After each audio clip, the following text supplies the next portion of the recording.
Good morning, Steve Free in Chicago with the morning grain comments. Well, happy Friday, and hope everybody takes the weekend to kind of relax after some of the volatility that we've seen in the grain room this week. For September beans right now, we're trading up 8 cents at 14.07. September corn's up 11 at 5.04.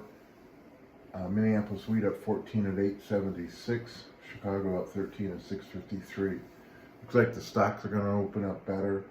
The dollar is unchanged to maybe a little bit higher in an oversold technical picture where you have crude down a little bit, gold and copper down a little bit, while silver, coffee, cocoa, sugar,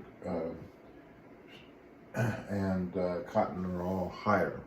I think that, number one, you're seeing that the recent weakness in the dollar is because of the Fed may be near an end of increasing rates.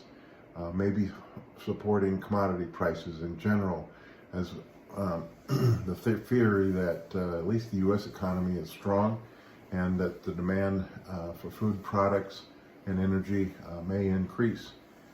We also note that we've had quite a ride in September contracts with the bearish USDA report. September beans had a low of 13.36 and now we're at 14.09.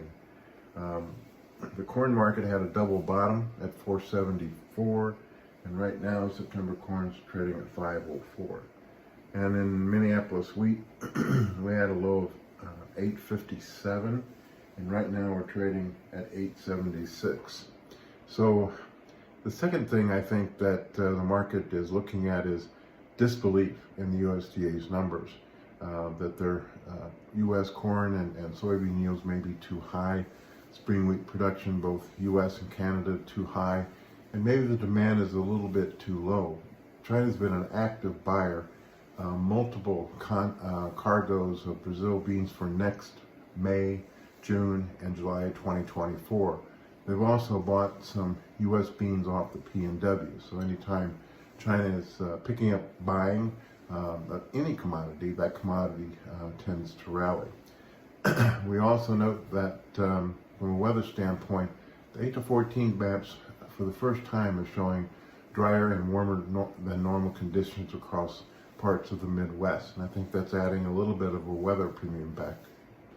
Farmers say that maybe the new trend national average yield is 177 and a record 52 in beans, but right now they don't think that they have the yields to justify those yields. So I think the USDA's 300 bean carryout, 2,200 corn carryout may be a little high for 23-24.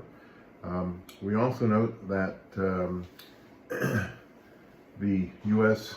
soybean exports are running 11% behind a year ago, corn 35%, and even though we're just starting in the wheat year, we're running 36 behind a year ago.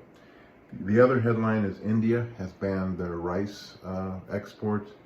They export 18 million tons of the world for 55, and some people wondering if that could mean they could import some wheat. So that's offering some support to the market. But the